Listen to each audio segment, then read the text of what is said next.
ராவணா பார்வையாளர்கள், தமிழ் உறவுகள் மற்றும் ராவண நல விரும்பிகளுக்கு வணக்கம். தொடர்ந்து உங்களுடைய பேராதரவுக்கு நன்றி. விடுதலை சிறுத்தைகள் கட்சியை பற்றி தான் இன்றைக்கி பேச போகிறோம். அந்த கட்சியின் மீது நிறைய முரண்பாடுகள், நிறைய விமர்சனங்களை வச்சுருக்கிறேன். அந்த கட்சி மீது அப்படி என்பதை விட திமுகவை விமர்சிக்கும் போதெல்லாம் இவங்க குறுக்கால வர்றதால தான் நமக்கும் அவங்களுக்குமே பிரச்சனை வந்தது. அது எல்லாருக்குமே தெரியும். அதில் தனிப்பட்ட சில நபர்கள் தனிப்பட்ட விமர்சனங்களை வச்சு அது பெரிய பகையாகி நின்றதும் எல்லாருக்குமே, ராவணாவில் இருக்கிற எல்லாருக்குமே, அதை பார்த்துட்டு இருக்கிற எல்லாருக்குமே தெரியும். ஒவ்வொரு காலகட்டத்திலையுமே இந்த கட்சி இந்த ஒடுக்கப்பட்ட மக்களுக்கு எவ்வளவு அவசியம் என்பதை வலியுறுத்தியிருக்கிறேன். குறிப்பாக தேர்தல் காலத்தில் இவர்களுடைய உழைப்பு எப்படி இருக்கும், இவர்களுடைய உழைப்பின் பலன் தான் திமுக முதல்வர் நாற்காலியில் உட்கார்ந்தது அப்படின்றத நிறைய தகவல்களோடு பேசியிருக்கிறேன். குறிப்பாக வடக்கு வடமேற்கு பகுதியில் ஒட்டின வரைக்கும் பார்த்தீங்கன்னா இவர்களுடைய ஆதிக்கம் எந்த அளவுக்கு இருந்தது, இவர்களுடைய ஓட்டு வங்கி எப்படி இருந்தது, மற்ற சமூக மக்களுடைய வாக்கு வங்கியை விட இந்த அட்டவணை பிரிவு மக்கள், குறிப்பாக இவங்க விசிகா சார்ந்த வழக்கு எப்படி திமுகவுக்கு டிரான்ஸ்ஃபர் ஆகியிருக்கிறது, இவர்கள் உழைப்பு எப்படிப்பட்டது அப்படின்லாம் நிறைய பேசியிருக்கிறேன். அதுக்கு இணையாக நிறைய விமர்சனங்கள் வச்சிருக்கிறேன். காரணம் எந்த காலகட்டத்திலையும் இந்த திராவிட முன்னேற்ற கழகம் என்பது ஒடுக்கப்பட்ட மக்களுக்கு ஒருபோதும் விடிவை தராது, ஒருபோதும் நல்ல உறவை தராது, ஒருபோதும் இந்த மக்களுக்கு துணையாக இது நிற்காது. சொன்னது நான் இல்லை, தோழர் திருமாவளவனும் அல்ல. இவர்கள் எல்லோரும் போற்றி பாராட்டக்கூடிய முதுபெரும் பட்டியலினது, அது குறிப்பாக திமுக பட்டியலினன்னு என்ன சொல்கிறது, திமுகவில் ஒரு முக்கிய தலைவராக இருந்த அன்னை சத்தியவாணி முத்து அன்னை அவர்கள் தான் இந்த விஷயத்தை ஏற்கனவே சொல்லியிருந்தாங்க. அந்த காலகட்டத்திலேருந்து பார்த்திங்கன்னா வாக்குகளை வாங்கிறதுக்கும், ஓட்டுகளை பொறுக்கிறதுக்கும், அதிகாரத்தில் உட்கார்றதுக்கும், மற்ற விடயங்களில் பயன்படுத்திக்கிறதுமே இந்த ஒடுக்கப்பட்ட மக்களை திராவிட முன்னேற்ற கழகமும் சரி, அந்த திராவிட கட்சிகளும் பயன்படுத்திக்கிட்டதை வழிய அவர்களுக்கான உரிய பங்கீடை ஒருபோதும் கொடுத்தது இல்லை. இதெல்லாம் அவங்க ஏற்கனவே பேசியிருக்கிறாங்க. நான் சொல்கிறது ஒரு 40-50 வருஷத்துக்கு முன்னாடி இதெல்லாம் பேசுபொருள் ஆயிடுச்சு. அந்த காலகட்டத்திலேயே எல்லோருமே சேர்ந்து தாழ்த்தப்பட்டோர் முன்னேற்ற கழகம் அப்படின்னு ஒன்று ஆரம்பித்து திமுகவுக்கு எதிராகவே, குறிப்பாக கருணாநிதிக்கு எதிராகவே ஒரு எதிர்கூட்டத்தை போட்டு நடத்தினதெல்லாம் நடந்தது. எந்த காலகட்டத்திலையும் கருணாநிதி ஒரு நச்சு பாம்பாகத்தான் இருப்பாருங்க. பின்னாடி ஒரு காலகட்டத்தில் தோழர் திருமாவளவனை கூட கருணாநிதியினுடைய சாம்பல் கூட சேரிக்கு எதிராக இருக்கணும்லாம் கடுமையாக பேசி எழுதி இருக்கிறார். அதெல்லாம் அவங்க பத்திரிகையிலே இருக்குது. எதுக்கு சொல்ல வரேன்னா, இந்த மக்களுக்கு ஒரு பெரிய நட்சத்திரமாக தோன்றக்கூடியவர் தான் தோழர் திருமாவளவன். ஒரு 30 ஆண்டுகளுக்கு முன்பிருந்தே அவரை நான் கவனிச்சுக்கிட்டு வரேன், பார்த்துட்டு வரேன். அந்த காலகட்டத்தில் 90 அந்த காலகட்டத்தில் அதுக்கு அந்த பகுதியெல்லாம் பார்த்தீங்கன்னா, அந்த மத்திய பகுதி வரைக்கும் பார்த்தீங்கன்னா பூவை மூர்த்தியார் அப்படின்னாவே கிட்டத்தட்ட வட மாவட்டம் முழுக்க ஒரு பெரிய ஒரு சாம்ராஜ்யம் சொல்லுவாங்கள்ல, ஒரு சாம்ராஜ்யம் அப்படின்னு சொல்லிட்டு ஒரு மகத்தான ஒரு தலைவராக இருந்து கட்சி மேலே எல்லா கட்சி மேலேயும் எல்லா எதிர் விமர்சனங்களும் இருக்கும்.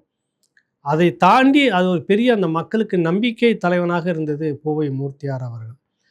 அந்த கட்டமைப்பை மீண்டும் உருவாக்குனதில் தோழர் திருமாவளவனுடைய பங்களிப்பு மிகப்பெரியது. விடுதலை சிறுத்தைகள் தொடக்க காலகட்டத்திலலாம் 90 தொடக்கம் 90, 93, 94 அந்த காலகட்டம் 95, 6, 7 வரைக்குமே பார்த்தீங்கன்னா விடுதலை சிறுத்தைகள் அப்படின்னு பேப்பர்லலாம் எந்த செய்தியுமே போடவே மாட்டாங்க. அந்த கட்சி பேரை, இயக்கத்தின் பேரை கூட போட மாட்டாங்க, கட்சி பேரை கூட போட மாட்டாங்க. 96 கட்சியாக அரசியலுக்குள்ளே வராரு.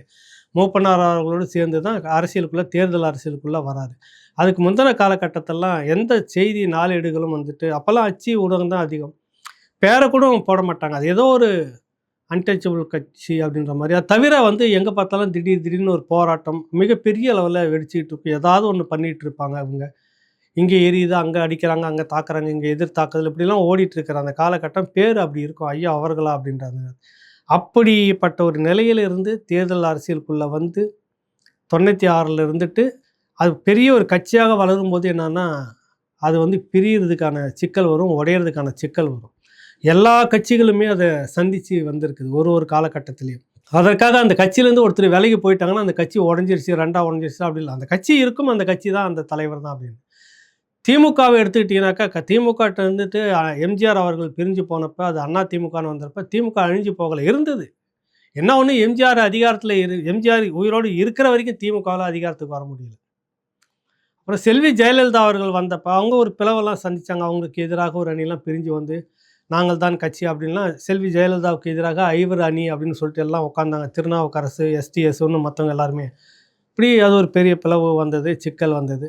அப்புறம் அது எம்ஜிஆருடைய மறைவுக்கு பிறகு ஜானகி அணி, எம்ஜிஆர் அணி, ஜானகி அணி, ஜெயலலிதா அணின்னு. அதை தாண்டி ஜெயலலிதா அதிகாரத்துக்கு வந்து ஒரு ஒரு செல்வாக்காக இருக்கிற காலகட்டத்திலே இன்னொரு பிளவு.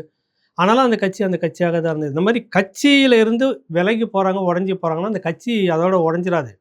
பலகீனமாகுதா இல்லையான்றது அது அப்பாற்பட்ட விஷயம். ஆனால் கட்சி இருக்கும், அவர் தான் தலைவர்.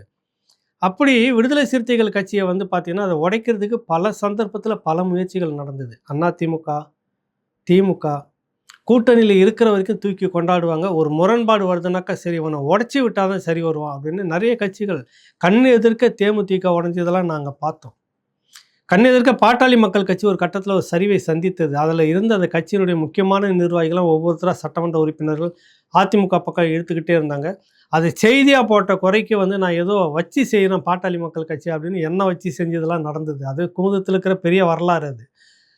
அந்த கட்சி ஒரு சரிவை சந்தித்தது. இப்போ அது ஒரு பெரிய புது ரத்தம் பாய்ச்சப்பட்ட கட்சியாக வளர்ந்து மேலே வந்து நிற்கிது பாட்டாளி மக்கள் கட்சி. அதே போல் விடுதலை சிறுத்தைகள் கட்சியை வந்து உடைக்கிறதுக்கும் சிதைக்கிறதுக்கும் பல முயற்சிகள் நடந்துக்கிட்டே இருந்தது. கோழி தன் குஞ்சுகளை எப்படி காத்துக்கிட்டு வருமோ, அந்த ரெக்கைக்குள்ளே வச்சு அணைச்சி கொண்டுட்டு வருமோ எதிராளிகிட்ட இருந்து, அந்த மாதிரி தான் அவர் நிறைய சந்தர்ப்பங்கள்.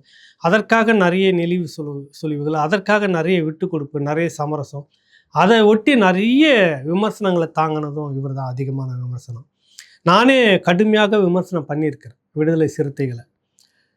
இப்படிப்பட்ட அந்த கட்சி தலைவர், அந்த கட்சி கட்டமைப்பு இவ்வளவு மோசமான ஒரு ஒழுங்கினத்தோடு இருக்கணுமா அப்படின்றது ஒரு வேதனை. நேற்றுலேருந்து அவர் அந்த உருவத்தை கடைசியாக அந்த உருவத்தை பார்க்கும்போது அவர் திணறிட்டு நிற்கும்போது, எப்படிப்பட்ட கடும் விமர்சனத்தை பண்ணக்கூடிய தலைவர்களும் சரி, எங்களை போன்ற விமர்சகர்களும் சரி, ஒரு நிமிஷம் அப்படியே ஆடி போயிட்டோம்.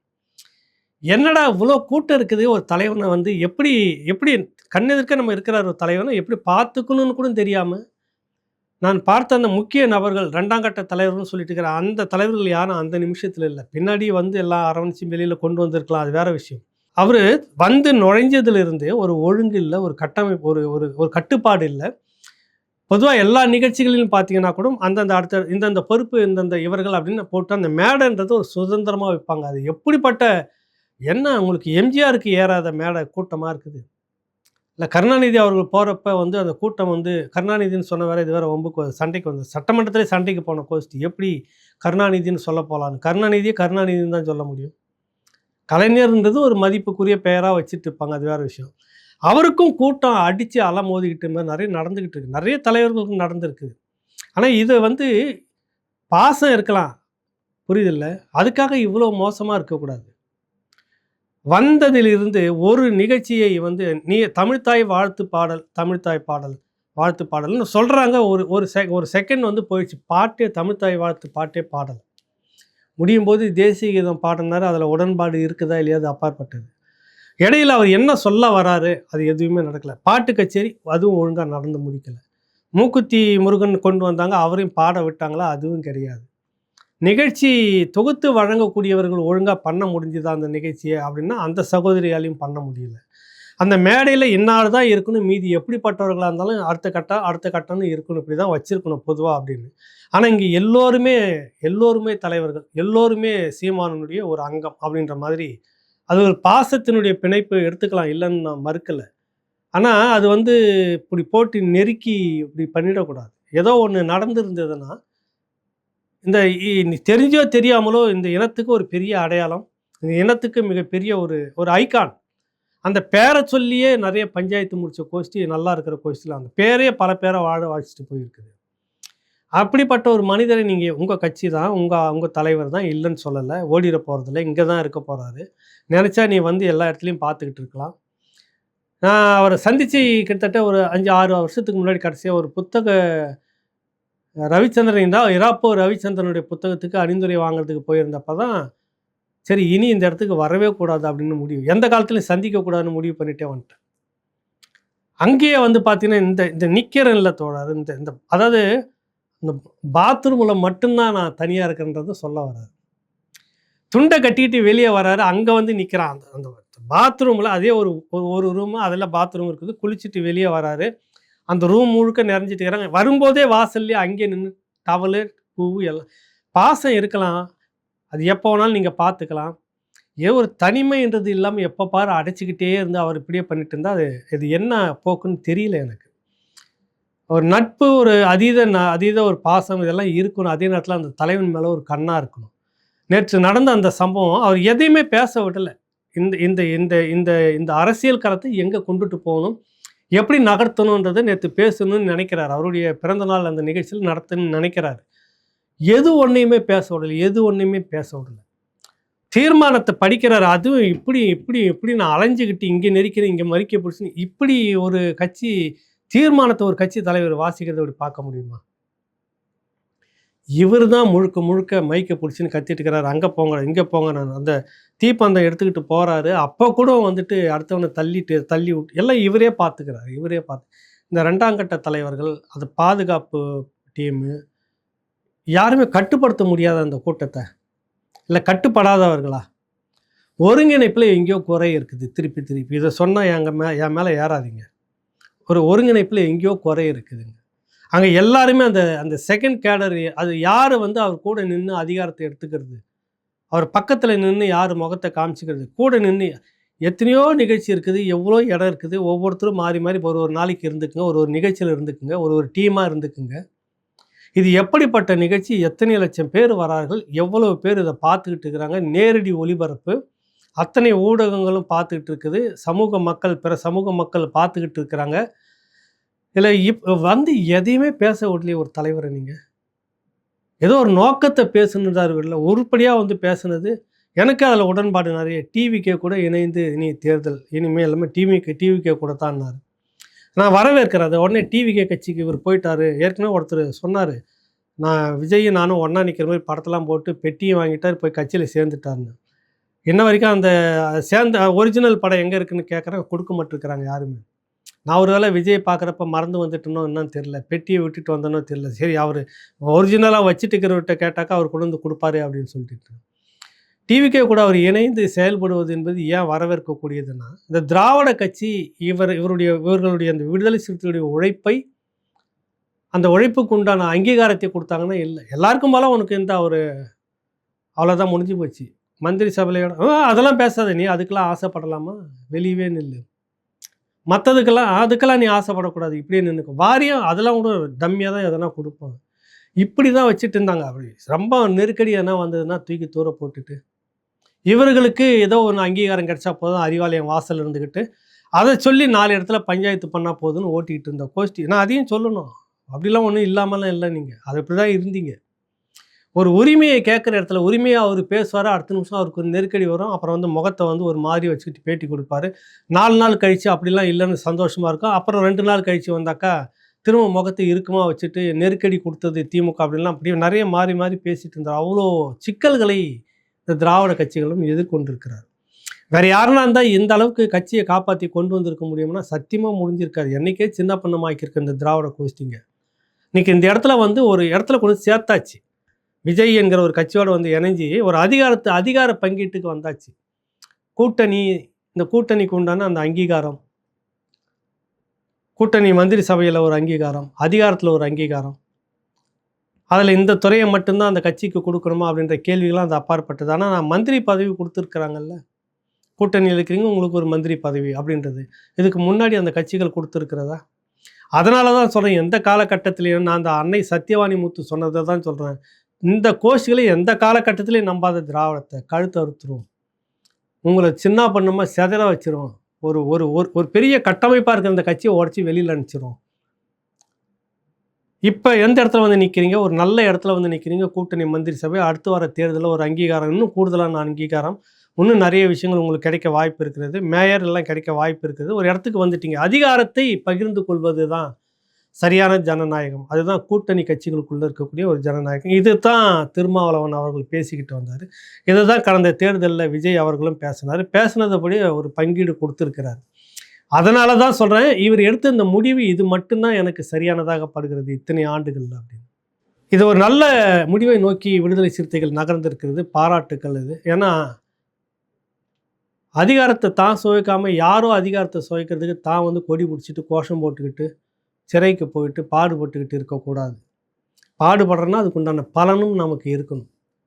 என்னுடைய வாக்கு வங்கி உனக்கு பயன்படுத்து, உன்னுடைய அதிகாரம் எங்களுக்கு பயன்படுத்தும், அவ்வளோதான். ஆனால் இது இத்தனை ஆண்டு காலமும், இந்த 30 ஆண்டு காலம் அவர் அரசியலில் வந்து கடந்து வந்துருச்சு. இது வரைக்கும் அப்படியான ஒரு வாய்ப்பை இந்த திராவிட கட்சிகள் கொடுக்கவே இல்லை. ஜெயலலிதா அவர்கள்ட்ட இருந்து பார்த்துட்டாரு, கருணாநிதி கிட்ட அவர்கிட்ட இருந்து பார்த்துட்டாரு. ஜெயலலிதா இருக்கும்போது நிறைய சமரசம், இந்த பக்கமும் நிறைய சமரசம். சமரசம் இல்லாமல் அண்டாவை உருட்டுந்து சொம்பை உருட்டுனது ரொம்ப அதிகம் திமுக அறிவாலய வாசலில். எங்களை போன்றவர்கள் எதனா போகிற போக்கில் திமுக விமர்சனா முதல்ல இதுங்க தான் முன்னாடி வந்து நிற்கும். இப்படிலாம் இருந்தும் கூட அதிகாரத்தை கொடுக்கல. நீ அதுக்கெல்லாம் ஆசைப்படக்கூடாது, உங்களுக்கு அதுக்கெல்லாம் தகுதி இல்லை. ஆனால் இந்த இந்த இந்த ரோட்டில் போய் ஒரு துளி வேறு கூட சிந்தாத ஒரு கும்பல் உட்காந்துட்டு அதிகாரத்தை சுவைச்சிக்கிட்டு இருக்கோம், குடும்பன்ற பேரில் உள்ளார. புரியுதில்ல? அவங்களுக்கு எடுபடி வேலை பார்க்குறதுனா பார்த்துக்கிட்டு நீங்கள் இருக்கலாம். அப்படி தான் வச்சுக்கிட்டு இருந்தது திராவிட இந்த பட்டியல் சமூகத்தை. இன்றைக்கி அந்த பட்டியல் சமூகத்துக்கு ஒரு இடம் கிடச்சிருக்குது, ஒரு அங்கீகாரம் கிடச்சிருக்குது. அதனால் இந்த முடிவு சரியானது. இந்த ஆட்சி செய்கிறதெல்லாம் சரியா இல்லையா அப்படின்னா நேற்று கூட விமர்சனம் பண்ணிக்கிறோம், போன வாரம் கூட விமர்சனம் பண்ணி போட்டிருக்கிறேன். ஒரு நிகழ்ச்சியிலே சரியானது சரி, தவறானது தவறுன்னு சொல்லியிருக்கிறேன் தாவேக அரசு. அது வந்து வேறு விஷயம். இந்த கட்சி விடுதலை சிறுத்தைகள் எடுத்த முடிவு சரியானது. அதை தாண்டி நேற்று நடந்த அந்த நிகழ்ச்சி மாபெரும் ஒரு நிகழ்ச்சி, மிக பிரம்மாண்டமான நிகழ்ச்சி. இவ்வளவு பெரிய மக்கள் திரளை வைத்து கொண்டிருக்கிற இந்த தோழர் திருமாவளவன் அவர்கள் இதை பயன்படுத்தி சரியான உரிமைகளை பெறக்கூடியது. இவ்வளவு கூட்டத்தை நீங்கள் ரோட்டில் ஒரே ஒரு முறை ஒரு ஜனநாயக பாதையில் ஒரே ஒரு போராட்டம், ஒரு நெருக்கடி கொடுத்து பாருங்கள் அரசுக்கு. எந்த அரசுக்குனாலும் சரி, மத்திய அரசுக்கு உரிய அங்கீகாரம் வருதா இல்லையான்னு பாருங்கள். நேற்று கூட்டின அந்த கூட்டத்தை அப்படியே நிறுத்துங்க, நெடுஞ்சாலையில் நிறுத்துங்க. அமைதி வழி போராட்டம் ஒன்றும் இல்லை. இந்த பஞ்சமி நில விஷயம் பஞ்சாயத்தை பேசி முடியும், ஒரு வாரத்தில் எனக்கு முடிவை சொல்லி பாருங்கள். இதுதான் போராட்டம், இதுதான் உரிமையை மீட்கிற விஷயம். இவ்வளவு ஒரு பெரிய கட்டமைப்பை வச்சுக்கிட்டு யானை அதனுடைய பலம் அதுக்கு தெரியறதில்லை அப்படின்னு சொல்லுவாங்க. அப்படி தான் விடுதலை சிறுத்தைகள் இது வரைக்கும் இவ்வளவு கூட்டம், இவ்வளவு அதிகாரம், இவ்வளோ பெரிய பவரை வச்சுக்கிட்டு வாசலில் இருந்துகிட்டு இருந்தது எந்த விதத்தில் நியாயம் அப்படின்ற கேள்வி இருக்குதா இல்லையா? சரி, இருந்தோம் உரிமை ஏதாவது வாங்கினோம்னா அதுவும் இல்லை. காலம் போயிடுச்சு, அதை பேசி இனி விமர்சனம் இல்லை. சரியான ஒரு முடிவு, சரியான தரத்தில் வந்திருக்கிறாங்க. இந்த விடுதலை சிறுத்தைகள் கட்சி இனி வரும் காலகட்டத்தில் ஒரு பொது நிகழ்ச்சியில் அவர் எப்படி நடத்தணும், அவர் எப்படி கொண்டுட்டு போகணும், எப்படி திரும்ப அழைச்சிக்கிட்டு வரணும் அப்படின்றத மற்ற கட்சிகளை பார்த்து தெரிந்து கொள்ளுங்கள். இன்னும் நீங்கள் இப்படியே இருந்துடாதீங்க. ஒரே ஒரு நம்பிக்கையாக இப்போ இருக்குது, கண்ணுக்கு தெரிஞ்ச வரைக்கும் அந்த தலைமை தான் இருக்குது. திருமாவளவன் என்கிற அந்த தலை தான் இருக்குது. அந்த தலையை நீங்கள் எவ்வளோ பத்திரமா பார்த்துக்கிறீங்களோ அது வரைக்கும் தான் உங்களுக்கு செல்வாக்கு. இல்லைன்னா வந்து உங்களுக்கு 4 5 இருப்பீங்க. அதில் யார் எந்த அதிகாரத்தில் இருக்க முடியாது, யார் எங்கே இருப்பாங்கன்னு சொல்லவும் முடியாது. இதெல்லாம் யோசித்து இனி வரும் காலத்தில் ஒரு கட்டமைப்பை உருவாக்குங்க, உட்காந்து பேசுங்க. ஒரு நிகழ்ச்சி எப்படித்தான் இருக்கணும்னா அப்படித்தான் இருக்கணும். இந்த வளையம் இதுக்குள்ளே தான் இருக்கணும், அதுக்குள்ளே தான் இருக்கணும். இவர்கள் தான் இந்த இடத்துல வேலை செய்யணும், அவர்கள் தான் வேலை செய்யணும் அப்படின்னு பழகுங்க இனிமேலாவது. இது நல்லதல்ல. நேற்று அவர் அந்த இடத்துல இருந்து மீண்டு வந்ததே மிகப்பெரிய விடயமாக பார்க்கக்கூடியதாக இருந்தது. அவர் இன்னும் ஒரு 100 வருஷம் இருக்கணும். ஏன்னா இப்போ தான் அந்த அதிகார பகிர்வுன்றதை வந்து அனுபவிக்க தொடங்கி இருக்குது அந்த சமூகமும் அவரும் சரி. இந்த அரசியல் இன்னும் மேலே எடுத்துகிட்டு போகணும் அப்படின்னு தான் எல்லோரும் விரும்புகிறாங்க. தவறுற பட்சத்தில் கட்டாயம் வந்து விமர்சனம் இருக்கத்தான் செய்யும்.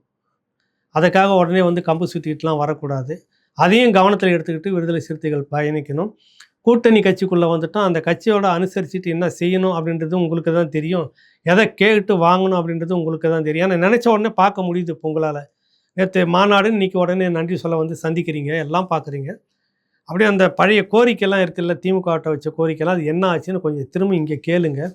அந்த பஞ்சமி நிலம் என்னன்றதை அதை பற்றியும் பேசுங்க அப்படின்றது தான் இந்த நிகழ்ச்சியின் மூலம் நம்ம சொல்கிறோம். அவரை இன்னும் ஒரு மேம்பட்ட பாதுகாப்போடு பார்க்குறது எப்படின்றத அந்த கட்டமைப்பு இனிமேலாவது பேச வேண்டும் என்பதை இந்த நேரத்தில் நம்ம சொல்ல வரோம். மீண்டும் ஒரு நிகழ்ச்சியில் சந்திப்போம். நன்றி, வணக்கம்.